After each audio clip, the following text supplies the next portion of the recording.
The Gender Leadership Award recognizes leaders who have a proven track record of advancing gender equality in businesses while advancing the World Bank Group's mission of ending extreme poverty and boosting shared prosperity on a livable planet.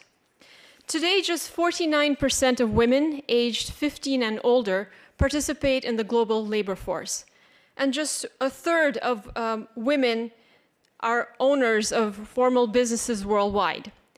These figures represent an enormous, largely untapped opportunity. In fact, the global economy could gain $5 to $6 trillion if women were to start and scale new businesses at the same rate as men. And this is why this year's theme for the award, Investing in Women, Transforming Economies, Generating Jobs, resonates so powerfully. Today, we are immensely delighted to be recognizing an eminent leader who truly embodies this vision, Katarina Zdraljevic, Head of Group Sustainability at ProCredit Holding, which is a global bank headquartered in Frankfurt, Germany. ProCredit is a long-standing MIGA and IFC client, and Katarina's work is a powerful example of how financial institutions can support women entrepreneurs to thrive and make an impact more broadly. Now on to the program lined up for today. We will begin with remarks from Tsutomu Yamamoto, MIGA's Managing Director, followed by a keynote speech by Zainab Shamshuna Ahmed, World Bank Group Executive Director for Angola, Nigeria, and South Africa. After the presentation of the award, we will hear from our awardee, Katarina herself, and then we'll move into a panel discussion moderated by Ed Mountfield, Vice President and Chief Financial Officer at MIGA. And to close out today's program, we'll warmly invite you to join us for a reception just across the hall. Now on to today's program.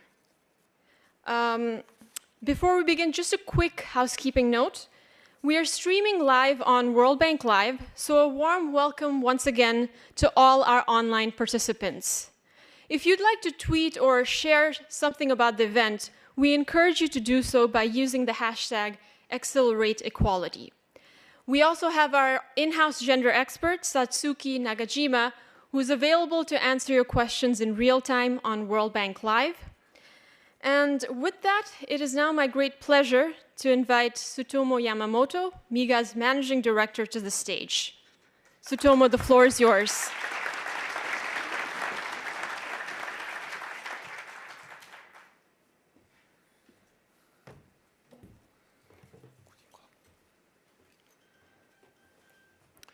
Good morning.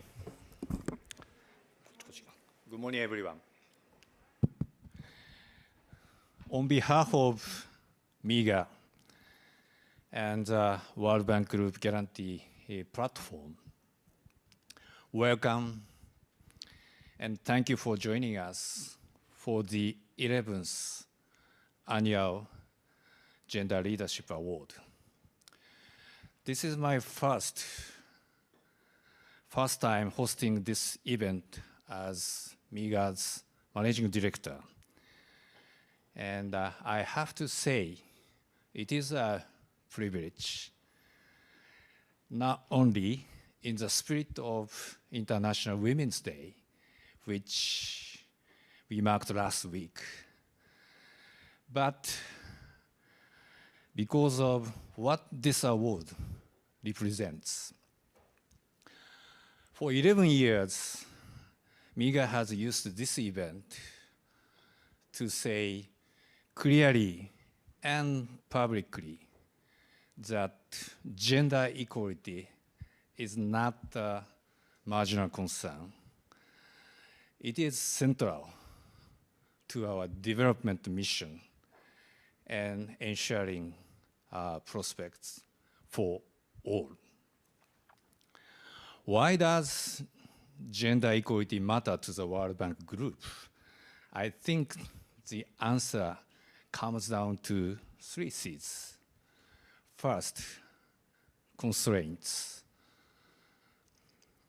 The barriers facing women entrepreneurs are not gaps in talent or ambition. They are structural. Financing gap of nearly $1.7 trillion. Collateral requirements built across assets women often don't own. Financial systems that were designed with them that were not designed with them in mind. Removing these constraints is not just the right thing to do. It is essential to unlocking the full potential of the public sector in the market we serve. Second, champions. Structural change does not happen on its own. It requires leaders within institutions, within industries who make gender inclusion a deliberate and sustained priority. People who push past resistance, redesign products, reshape cultures, and refuse to accept the status quo. Third, commitments.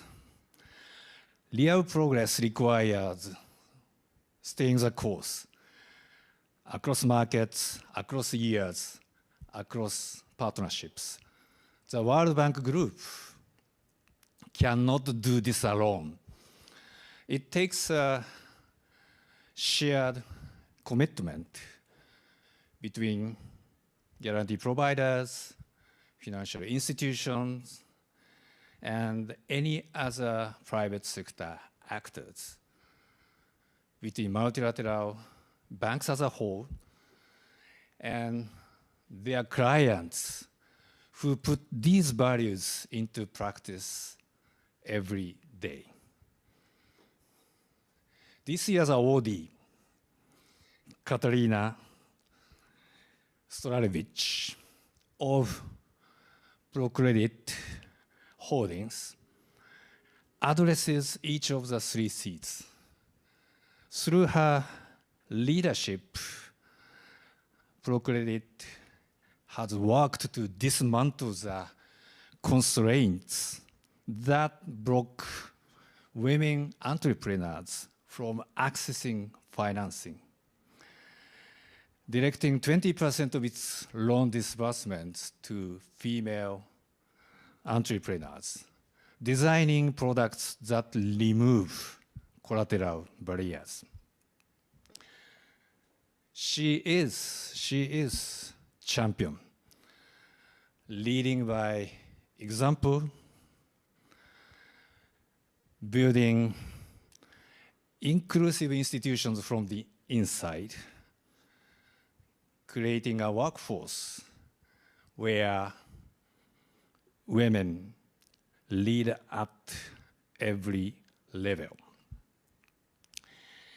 And she represents exactly the kind of commitment that multiplies impact. MIGA has been proud to be a partner in that journey. ProCredit is a long-term partner of the World Bank Group as a whole, with a deep and enduring relationship with both MIGA and IFC. That breadth of partnership matters. It means when we talk about World Bank Group's commitment to gender equality, we are not talking about a single transaction and a single instrument. We are talking about a sustained institution-wide effort, one that Katarina and ProCredit have chosen to be part of year after year, market after market. Before we hear keynote speakers, our keynote speakers, I'd like to invite you to watch a short video message about this year's awardee. Katarina led ProCredit Holdings' commitment to inclusive finance across multiple markets. And in her words, she will share what this work means to her and why it matters. I think you will find it both inspiring and grounding. Thank you very much. Now, please enjoy the video. Thank you very much. When women succeed, the whole economies become more resilient. Women are enabling jobs, providing the economic growth and social and environmental sustainability through their businesses. My name is Katarina Zdraljevic and I work as Head of Group Sustainability at ProCredit Holding. I'm working on two main strategies: decarbonization, climate action, and inclusive finance, where we are tackling the topic of gender equity inclusion. By identifying the obstacles female entrepreneurs are facing in our countries of operation, we can develop adequate financial and non-financial services that will help them move forward. For us at ProCredit, it's really important to understand their needs and obstacles that they're facing, and this is one of the main starting points for all our strategies. We have been working with MIGA on our gender action plan since 2023. And we have really had a great cooperation, which has brought a meaningful structure to our approach. This plan had several main topics that we covered, from leadership, internal trainings and internal alignment, through identification of benchmarks on the market, but also our internal benchmarks. Katarina, she's very important in the process of development of the gender action plan. She believed that in order to develop this, we need to live it and believe it. She was the initiator that the gender-focused topic becomes part of our regular yearly session of the Code of Conduct that all our employees are involved in. We have provided trainings to all staff in order to understand what are the obstacles that women are facing, to understand our unconscious bias, and to see how we as an institution can support them from any position that we hold. Working with MIGA has really been crucial in order to have this successful approach, to bring it from individual initiatives to a structured group approach for us as a ProCredit. 53% of managerial roles at ProCredit Group are held by women. And this is really important for us as an impact and development-oriented bank. The women in leadership of ProCredit did not emerge overnight. Neither they are a product of quotas. They are a product of equal and merit-based process of selection, as well as the overall internal development system, such as Management Academy, that really provides equal opportunities to everybody. I know Katarina more than 10 years. She was then a freshly graduated agro-engineer. Together with the colleagues, they in parallel developed a program for the children and working mothers in the cocoa and coffee bean sector in Nicaragua. Already then, that was the first initiative and sense of connecting the business practices with social impact. Women are facing many hurdles in their everyday business. Women are better educated in our countries of operation. However, they have less representation in entrepreneurship and in employment. We as ProCredit are working in order to support our customers to overcome those obstacles. Working in financial industry now, it's almost 15 years. Of course, I have had many challenges from clients that would rather talk to a male counterpart than a female, and especially when I was younger, it was really deeply affecting me. However, through network of support that we have internally and fair opportunity to grow and develop my skills, I have managed to overcome this. And I think this is really crucial for all women working in this segment. We just need a fair chance. We need a fair opportunity. And I think if we are given this and a support, we can show that we are equally capable as anyone else working in this industry.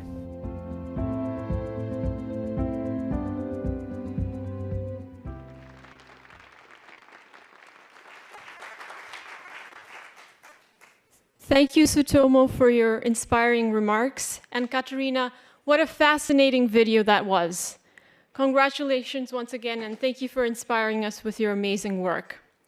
Now I'd like to invite Zainab Shamshuna Ahmed, World Bank Group Executive Director representing Angola, Nigeria, and South Africa to the stage for our keynote speech.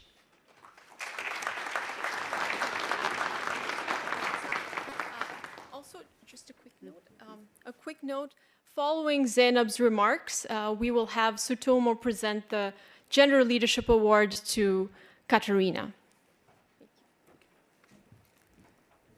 Good morning, distinguished guests, ladies and gentlemen. Special greetings to Katarina. Welcome to DC and congratulations for this award. On behalf of the World Bank Group Board, where I represent Angola, Nigeria, and South Africa, I'm pleased to join you for this 11th Annual Gender Leadership Award celebration. International Women's Day is usually a moment to celebrate progress, but it is also a moment to assess how much further we must go to recommit ourselves to get there. This award gives us a chance to come together and show beyond policy statements why gender equality is important and why it should matter to everyone that is here and people that are not here today. I remember how in 2019 in Nigeria, we celebrated an International Women's Day that had the theme at that time, investing for equality, very similar to the theme that we have here today. We called on governments at various levels to evolve programs aimed at empowering Nigerian women. Gender equality is not simply a women's issue, it is an economic issue. It's a security issue, it's a climate issue, it's also a generational issue. When girls stay in school longer, their children are healthier and better educated. When women lead, institutions are more accountable and more resilient. When women are economically empowered, entire communities rise along with them.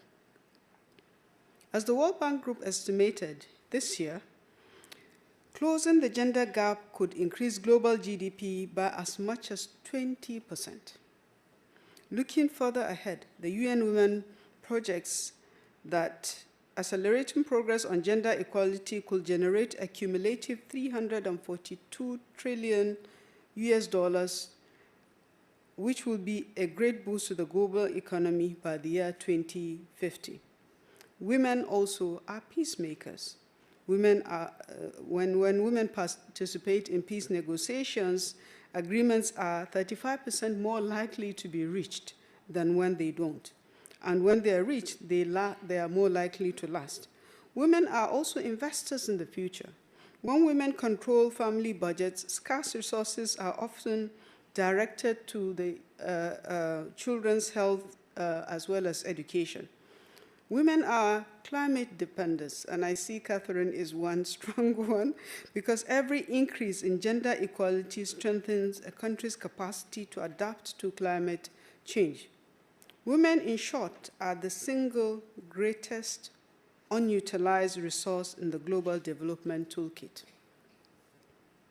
And yet, despite this evidence, the world is currently on track to miss every single target under the Sustainable Development Goal number 5, the global commitment to gender equality by the year 2030.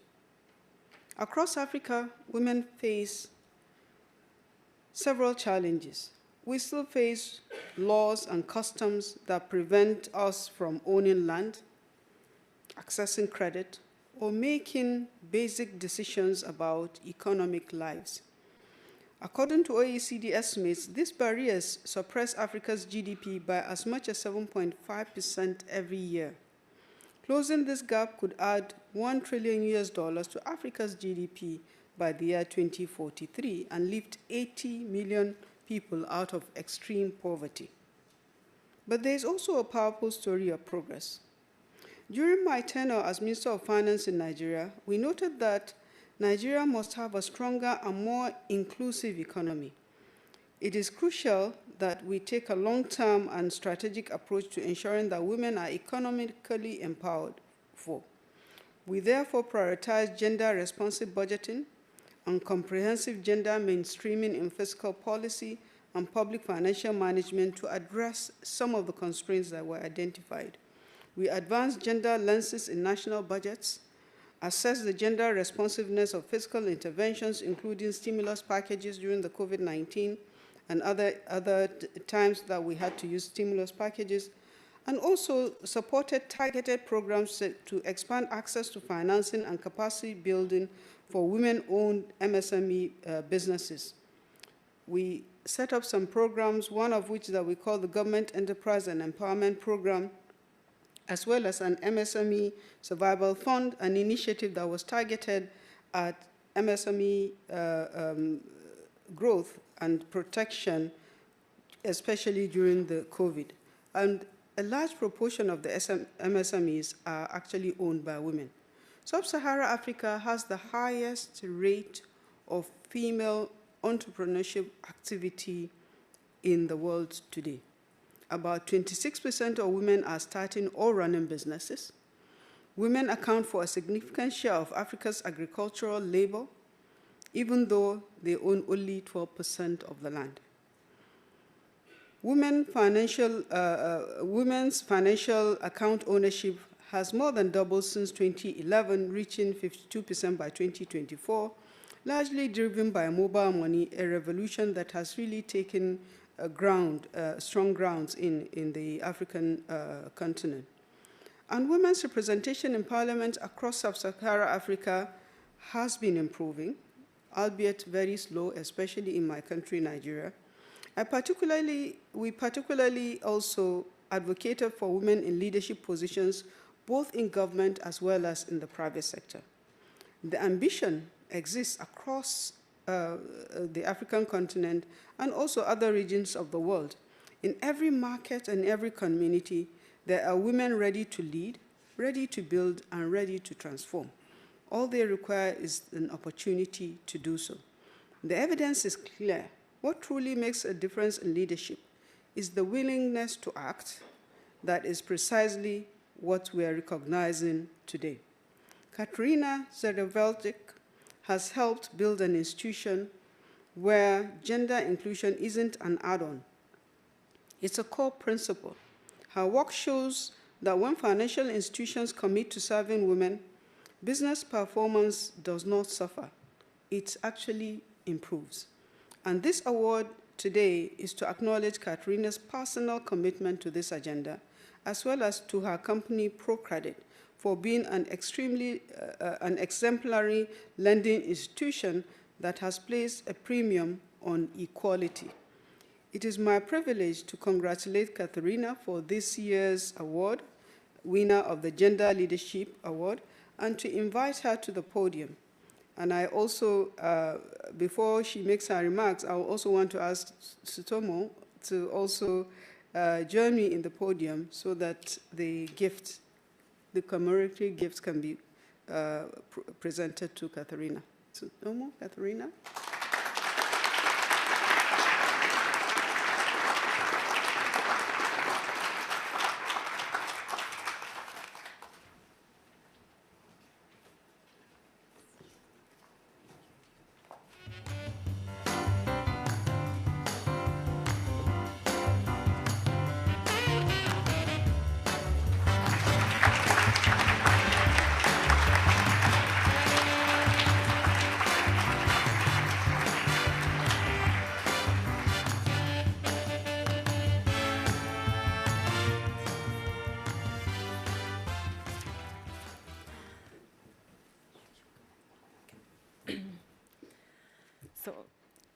thank you all for being here, and it's really a big honor, and I cannot thank enough on behalf of myself, but also on behalf of the company, ProCredit Holding. So I'm really deeply honored to receive this year's 2026 Gender Leadership Award, and my sincere thanks to MIGA and the World Bank Group for this recognition, and even more importantly for the support in developing gender action plan that we have been working on together, and this plan has been a cornerstone in strengthening our internal systems and data, market approach, and also gender inclusion with our clients. Your guidance has helped us a lot to turn this into structure and structure into a real impact. So thank you so much for the award and for your constant support in our work. So globally, we still face a lot of inequalities, and we have a long way to go. In 2025, according to Global Gender Gap report from the World Economic Forum, there is still 68.8% of gender gap. That means that only 68.8% of women have access to the same privileges, opportunities, and economic prospects that the men have. That means that basically at the current parity, at the current pace, we can achieve full parity only in 123 years, which is quite a lot, you would agree. And this is not only a question of fairness. I think it was already mentioned before. It is a question of jobs, economic growth, and a long-term prosperity and sustainability. So when women participate fully in the economy, they create business that employ others, invest in their communities, and drive sustainability and productivity across all systems and sectors. The situation is not different in our countries of operation. ProCredit Group operates in Eastern and Southeastern Europe, and the story is pretty much similar. Women entrepreneurs are ambitious, skilled, and innovative, but often face a lot of persistent structural barriers. They have lack of collateral, as mentioned, due to inheritance practices. They have limited ownership of land and productive assets. They have gaps on financial literacy and access to information that helps them make good business decisions. But then also they have limited access to financial services due to the lack of starting capital. These are all system-based issues, not individual shortcomings of women. And these are the reasons why many of capable women say, I can grow my business, but I cannot meet requirements of the bank, which is sad. Yeah, this is the strong explanation why most of women-led businesses are in micro and lower small segment, and they cannot grow their businesses. However, there are also positive examples, one of which is our client from Georgia, Maka Makataje, who has founded the IT Academy called STEP in 2016. And she brought global IT education to local market in Georgia, and which is a field that is heavily dominated by men historically. With our support from ProCredit, she has been investing in energy-efficient buildings and premises and equipment in order to scale her academy and have more students studying in this STEM sector. But what is most important, she has enabled many young women and girls to access this kind of education and to enroll in the STEM sector. And this is one of the real impacts that financial sector can have, real stories. And that's what inclusive finance looks like, targeted support that enables women entrepreneurs to drive growth, innovation, sustainable practices, and new job opportunities for all.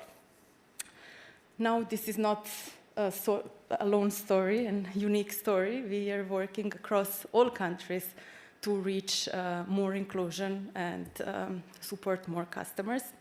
So we have several different stories, and I will not really mention all of them because we work in each one of the countries, but maybe worth mentioning are our business academies in North Macedonia and Ecuador, programs against violence against women, really strongly focused on Ecuador, then programs Empower Her in Georgia, and program supports or Get Started with Your Business in Serbia.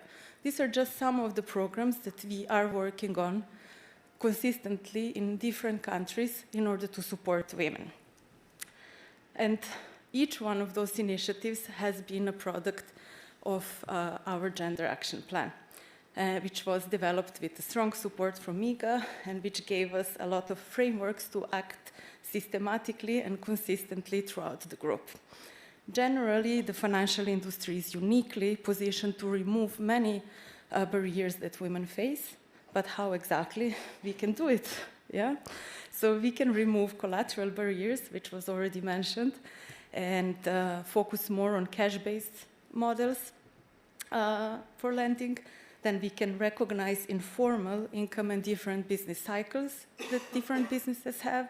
We can offer products that are tailored to women-led micro and SMEs. Embed non-financial services, which are really important, especially in some of the segments that are not addressed. And finally, we must ensure that our staff understands women and understands the unconscious bias that can affect our businesses. So when we do this, when we implement all of those aspects, we do not only advance equality, we are opening one of the most promising growth markets that exist currently. I think it was already mentioned by Zainab, 20% of global GDP can grow by it. One more time, I would like to express my sincere gratitude towards MIGA and to all team. And this recognition belongs equally to all my colleagues, not only to me, and to all our customers. Holding, but we also want to use this event to promote wider conversations about things that matter. So it's a pleasure and a privilege to moderate today's panel discussion.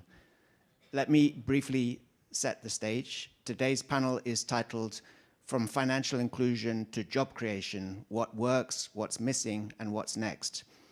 Expanding women's access to finance has been a growing priority for the World Bank Group and for the development community, and efforts are bearing fruit. But getting women into formal financial systems is really only the first part of the journey. What happens next, whether their businesses survive, whether they grow, whether they create jobs, is where the harder work begins. So that's what this panel is here to explore. Our panelists today represent three different vantage points on this journey: the Frontline Bank, the Wholesale National Development Bank, and the Global Multilateral Institution. And our goal is to try and draw out some insights and surface some missing links and explore what will it take to move the needle from inclusion as a first step to lasting impact. So let me briefly introduce the panel. Katarina Zdraljevic needs no further introduction. She's head of group sustainability at ProCredit Holding, the person that we're here to celebrate today. Teresa Lawal is head of product development and strategic alliances at the Development Bank of Nigeria, or DBN, where she leads partnerships, specialized products, and gender-focused initiatives to expand access to finance for underserved MSMEs. And DBN is a relatively young development bank, and what makes it distinctive is its wholesale model, something we'll hear about more in our discussion. And Robin Mearns is Global Director of Gender at the World Bank Group. Robin brings a multilateral knowledge bank lens to today's discussion and will help us to map some of the structural barriers and connect some of the dots between the challenges that we face and the solutions that the World Bank Group's new gender strategy points towards. So, Teresa, let me start with you, if you don't mind. In her acceptance speech just now, Katarina highlighted the structural barriers that many women entrepreneurs face. And as she put it, I can run the business, but I can't manage the bank's requirements. So these challenges are real from the very first step of gaining access to formal financial systems. So DBN was established by the Nigerian government with support from the World Bank and other partners to tackle barriers like this. And so can you talk a little bit about what's in terms of women's economic empowerment, what's the problem DBN is working to solve, and what's the logic behind the approach that DBN has chosen of working through partner financial institutions?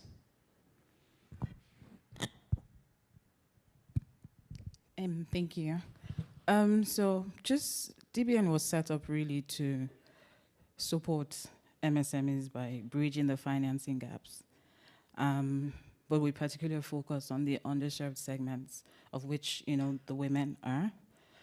The idea behind the wholesale model really is understanding that as a development finance institution, a lot of the impact will be felt through collaborations, through partnerships with the banks, catalyzing, mobilizing capital in the private sector, just so that there's more financing available, to bridge that gap. A lot of the challenges that the women in Nigeria face, there's the social aspects, there's the traditional aspects, the whole 9 yards. I think people before me have spoken to it, and I wouldn't really necessarily want to go into that a lot. But the first is the funding isn't there. In the cases where the funding isn't there, the products are not there. They're not tailored to their specific needs. Women in Nigeria particularly are not able to step up their business past a little, maybe a small, mom and pop type business. And that's really not the idea. In terms of contribution, they make this much, but they contribute a lot. And in terms of the numbers, in terms of the value, it's important that we give that support to the women so they can contribute more. At the end of the day, we're looking at empowerment, prosperity for all. If you empower a woman, you empower the family, you empower a community, and you empower a nation. Besides this, we also have seen that women are more responsible, right? There's a business case there. No offense, but in terms of repayment, in terms of the way they manage the funds, the men will typically take $1 million, right? A woman will probably take 10,000. What she does with that money, the number of times she turns it around, the impact is unimaginable. So I wouldn't really go into all of that. I think we all know that. But I think DBN really was just to see how we can empower the women just so that they can contribute more at that level. And so that they can also really go past, move the needle. And then also see it as a collective action. So we are doing that, we are leading, but we can't do it alone. That's why we are supporting the banks as well, just so that everyone is on board. We're supporting with so many things, gender action plans, the strategies, the products, co-creating, providing the funding, and so much more. At the end of the day, we want everyone to be on that table to empower the women. Thank you. Thank you very much, Teresa. So that's a very vivid portrait of why we need to bring women entrepreneurs into the formal financial system and what it will take. So turning to Robin, when the question becomes not just access, but turning that access into jobs, how do we think about that next step? And maybe you can help us to frame that next step of the process. Thanks very much for the question, Ed, and really it's an honor and a privilege to be here as part of this event and this distinguished panel, and congratulations again, Katarina. So really, I think that is the key question, Ed. So, we often talk about women's financial inclusion and job creation as if they were somehow part of a single linear journey, as though, once a woman entrepreneur actually gains access to finance, growth and jobs are going to naturally follow. But actually, in reality, they're related challenges, of course, but they're actually not quite the same problem. So yes, when we move beyond access and we focus on business growth and job creation, the picture changes. And I think it's really approaching these interconnected issues with an accurate framing, as you say, Ed, that's so key. So Therese has just illustrated this beautifully. Financial access, fundamentally, it's about entry. How women entrepreneurs actually first connect into the formal financial system. Overcoming some of the initial barriers that keep them out of that financial system. But growth and job creation is about something different. It's really about whether businesses are able to actually invest and scale and manage risk and compete over time. And so the constraints, the incentives, and the policy levers at different steps along that journey are not actually identical. So let me just start with the access side. I think as many know here, under the World Bank Group gender strategy, we have 3 bold, ambitious, measurable targets. One of them is around access to capital, access for an additional 80 million women and women-led businesses by 2030. And this ambition, this goal, is grounded in a very clear diagnosis. Across emerging markets, women-led SMEs face really a very significant financing gap. And it's driven by structural barriers, and we've heard about that in the keynote speeches today, such as limited collateral, because women are much less likely to own property. There are discriminatory legal frameworks. Our new issue of the Women, Business and the Law report highlights this very clearly. There are biases in credit and investment decisions and persistent data gaps that make women-led firms much less visible to financial institutions. So on the access side, the work is, as Tsutomu explained at the beginning, it's really about removing those barriers through legal reforms, innovative instruments such as gender bonds, guarantees, digital credit, and changes in how financial institutions actually assess risk and design products and services to remove some of the barriers to women-led enterprises. But that's where the picture begins to shift. And so when we move from access to growth, we're asking a different question. It's not so much just, is the woman in the financial system? It's, is her business actually growing and creating jobs? So access to capital, it's vital, it's necessary, but it's not sufficient.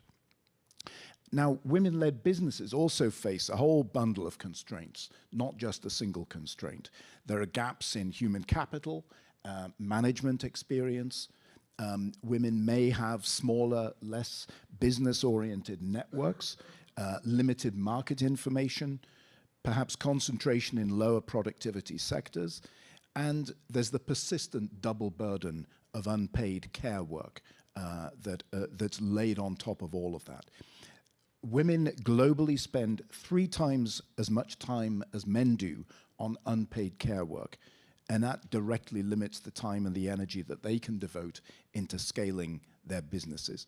So in practice, what works is a whole set of bundled solutions that bring together the financing, the skills, the mentoring, the peer networks, and the markets. And when we see those levers moving together, we see not just inclusion, but actually real business growth. So just to summarize, financial inclusion, yes, that's the key entry point. But job creation requires a whole set of things and a much wider ecosystem of actions that determine whether or not women-led businesses can actually grow and reach scale. Thanks, Robin. So turning to the star of the show, Katarina, Robin's just made an important point that capital alone is not enough and we need bundled solutions. So during your speech, you talked about some of the challenges getting women into the financial system. Can you give us a little bit more of your perspectives on the specific challenges that women face to scale their businesses and make them succeed? And what approaches has ProCredit Holding been able to champion that has made a difference to seeing that step from inclusion to jobs and success? Yes, sure. I would like to focus on three main points. I think everything was really well explained by Teresa and Robin. So first one is access to scale capital, like first restraint, which is collateral problem. The second one is unpaid job and limited and time constraints that women have in order to prosper. And then third one is more related to absence of holistic support system that women have in general. So I will focus how we overcome those, because I think it was already very well explained. So first point was access to the scale capital. So we have seen that due to the lack of assets, land, women could access to finance, but in smaller amounts. Teresa already mentioned. So while men would take bigger ticket loans, women could access smaller ones, which then caused slower growth of their businesses. And there we have proved that most of women-led businesses are in micro and lower small segments. And this is one of the obstacles that we tried to solve through using of risk-sharing facilities and collateral schemes, which have been really important tool for us to support women-led businesses in their scaling up and growth of their businesses. This really helped us as a company, but also to our customers to overcome that barrier. Then the second one, time constraints and unpaid domestic work, which is many times and really often not perceived as such, because it's somehow considered that this is given by chance and it's just taken for granted. But actually this has also its economic price, because women cannot establish networks, cannot participate in different events, and cannot reach for the opportunities that they could be presented during those events. So as a company, we are organizing business academies, different trainings that women can attend, which does not solve this time constraint, but still we have flexibility in many different time slots. However, we have also designed a digital online platform, which is called ProConnect, where our clients are participating throughout all 12 countries. Therefore, each client, including women-led businesses, can network with other companies from the same sector or from other sectors. They can look for suppliers, they can look for clients, and they can reach different markets. And at the same time, we provide them content that serves them to improve their business, to learn, and to scale up. So this is self-paced, they can access whenever they have time, and we overcome this constraint. And then the third one was the holistic support system that they're missing. So sometimes, yes, it's needed to come and to have access to loan, but I think this is not enough. And in all market studies that we've seen and all feedback that we had from our female clients and women-led businesses is that they also need further support and advisory role from financial institutions. Yes, we can sell the loan, we can give 1 million loan, but is this something that this business exactly needs in this moment? Is this something that will help them grow, to create more jobs, to create more productivity? So in this sense, our approach towards SMEs has been crucial in general as a company, because we are focusing on advisory role. Our colleagues working directly with clients are called client advisors, not loan officers. Therefore, we are investing heavily in training of all our colleagues in order to provide this adequate advisory role, and women really appreciate this. Yeah, so that would be. Thank you, Katarina. So turning to Teresa, as you know, I was recently in Lagos, where DBN is based, and I had a chance to hear from women, small and medium enterprise owners, about the frustrations that they felt. They felt that they were able to get access sometimes to small financing from banks, but that they were not getting always the support that they needed to grow successful businesses. So as you think about the same context and the same challenge that Katarina has just spoken about in the context of Nigeria, What does a next phase look like for DBN?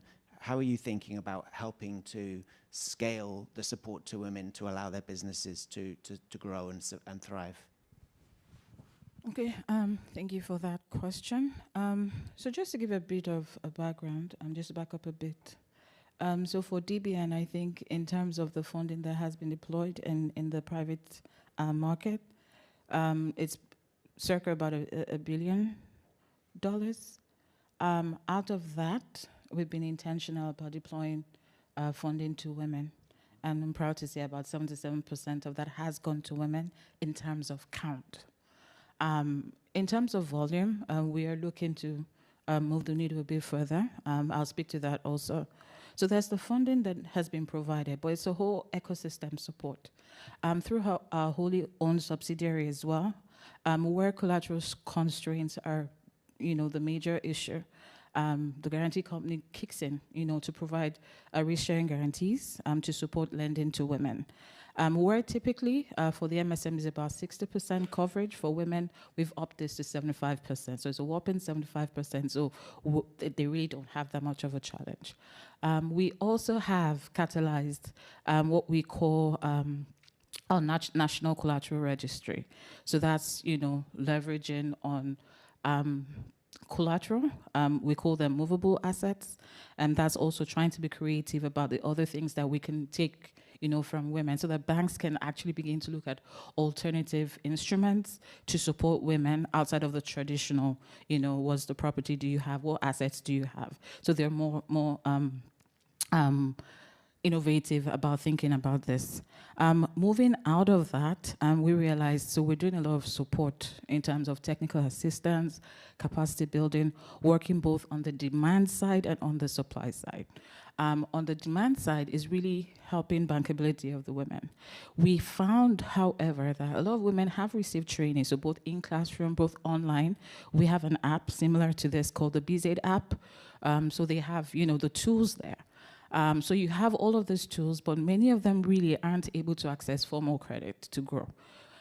So we now thought, there's also the need to give grants, and this is just, a little catalytic so that you're able to move them from where they are.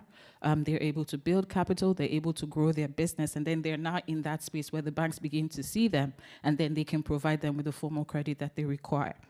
Outside of this also, there's now, supporting the banks with, alternative credit scoring tools, with, technical assistance. We recently got approval. We got the approval with the World Bank for $500 million. It's called FinClude. FinClude is looking at things innovatively. So looking outside of the typical that we have. So, the whole funding, technical assistance and things like that, but really trying to look at other systems, other tools, other platforms where MSMEs are impacted. So in terms of funding, you're looking at the likes of fintechs, you're looking at the likes of supply chain finance, you're looking at the likes of even financial NGOs who are at the grassroots and really are close to the women in agriculture, for example. So you want to support all this, and the funding is largely subordinated so that at least you're able to get more of the banks to come in place. They blend their capital, they're able to do more to support the women. Whilst it's really for MSMEs, women have 30%, so we have that focus to say at least 30% of it to go women. So this is about $100 million, and so it's intentional. So we're not just looking at the numbers now, we're looking at the value of funding that the women have. Backing up of that as well, we're looking at the capital markets. So I talked about grants. We're talking about loans. Many times, women are not able to access credit because they don't have the capital that they need. So we need to start looking at how we can be innovative, about, playing in the capital market space, supporting women at that level. Many times you're thinking about assets, raising capital for the bigger growth stage companies. Sometimes you could do a bit more, at the MSME stage where the women can grow. And this is some of the vision that we have. And I wouldn't want to speak too much, but there's really a lot. We have a tool which is also supposed to help support this. It's called an impacts credit scoring model. What that model is supposed to do is now to, yes, we want to support women, right? But if I have $1 to give and I'm able to leverage on the indices, there's probably more impact in supporting women in a certain location over another. We have the figures, we have the data. So what this tool is supposed to do also is to measure the real impact of funding, to inform so many things pre-disbursement and post-disbursement, and to inform more of the decisions that the financial institutions are making to support women. So there's a business case, and there's like a track record. So many more. I'll stop here so I don't take up all the time. We could probably take these conversations offline. But I think the only thing that I would say is that also in the guarantee space, it's, looking at those kind of collaborations to also catalyze all these interesting things that we want to do. Because when you're thinking innovation, there's also that risk element. So there is a lot more to do in terms of guarantees to support, all this innovation and all the supports that the women can actually get. I'll stop here. Thank you. Thank you very much, Teresa. So we're running close to time, but I want to hear from Robin and Katarina as well. So Robin, we've heard from Katarina and Teresa some strategies to help women entrepreneurs get from access to scale. How does that resonate with what we see in the World Bank Group looking across our portfolio at the World Bank, IFC, MIGA? What are maybe one or two lessons that we can take from our own projects about what helps with this next stage of scaling and creating jobs? Great, thank you, Ed. And Teresa has given some really excellent examples from Nigeria. Of course, Nigeria is one of the fast-track countries under our World Bank Group gender strategy. Very proud to be able to associate with quite a few of the examples you gave. So actually, the World Bank Group is in a position to support women entrepreneurs along this full financing spectrum. So it's base of the pyramid sorts of engagements with, savings and loans groups at local level, women's affinity groups, such as under the Nigeria for Women program, on the public sector side, through microfinance to growth equity. So there's a whole bunch of different types of financing instruments. One example and an opportunity where we see to be able to get to scale is with gender bonds, leveraging capital markets so that we can really significantly expand our reach. A good example of this is in Turkey, where IFC supported the first digitally issued gender bond with Akbank, and it sets a new sort of benchmark for financial innovation and women's economic empowerment, enabling mobilizing private capital so as to provide access to capital for women-led businesses. A second great example, I would say, is IFC's Banking on Women program. On the supply side, it helps financial institutions tailor their value proposition to women customers along the lines that we've heard from Katarina and Teresa in MSME finance, housing finance, and insurance. On the demand side, it helps address some of the non-financial barriers through services, again, that we've heard about, like training, business coaching, mentorship, and so forth. A really nice example in Egypt, for example, is IFC's partnership with Bank Misr, building on support through the ZAT program.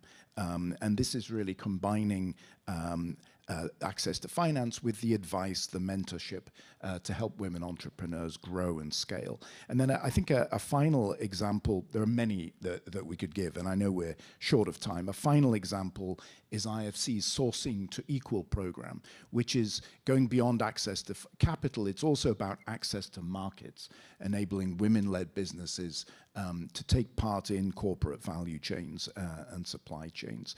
We've got rigorous impact evaluations through the regional gender innovation labs that really point to the effectiveness of these kinds of personal initiative training and other interventions. So I could give many more examples, but I'll stop there in the interest of time. Thanks, Robin. And we, of course, recently had a chance to celebrate some of these World Bank Group projects as part of our celebrations of International Women's Day at the World Bank Group. I'm going to give the last word to Katarina. So we've you're being celebrated today for the ability that you and ProCredit Bank have shown both to support access, but also to help women to scale their businesses and deliver impact. What's the thing that keeps you awake at night still? What's the problem maybe you haven't been able to solve, or what's next on your agenda in terms of this journey? What's the next frontier?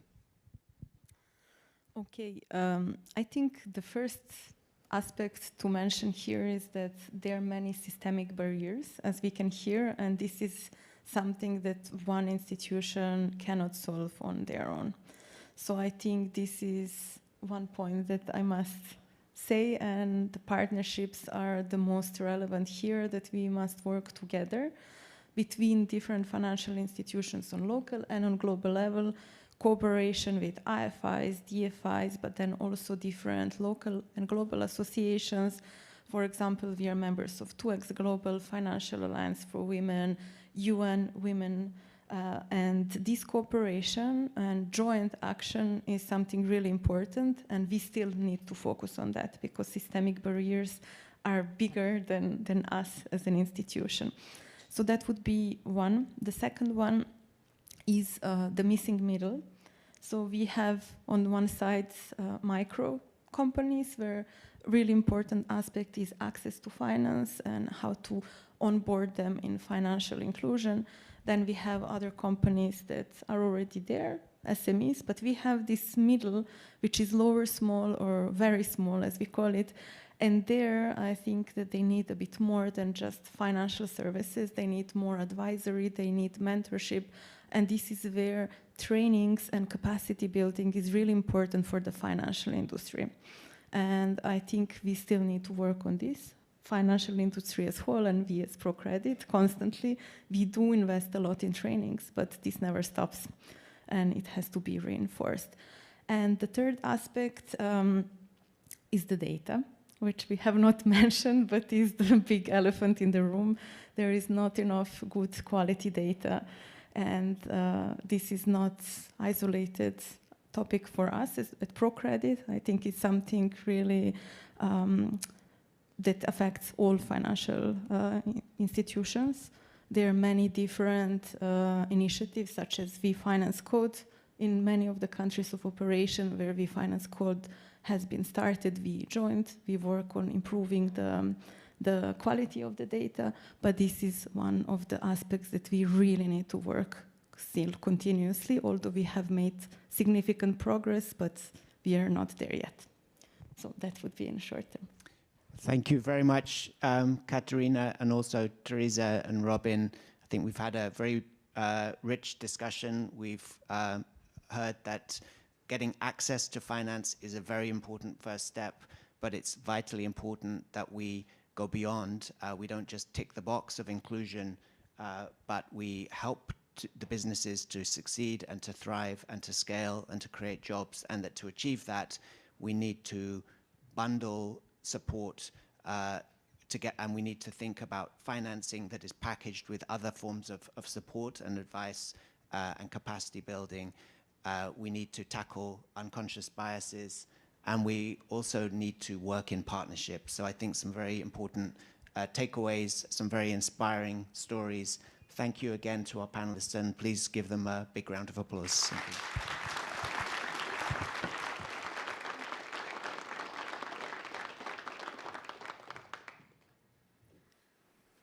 Thank you, Ed, Katarina, Robin, and Teresa for the candid discussion.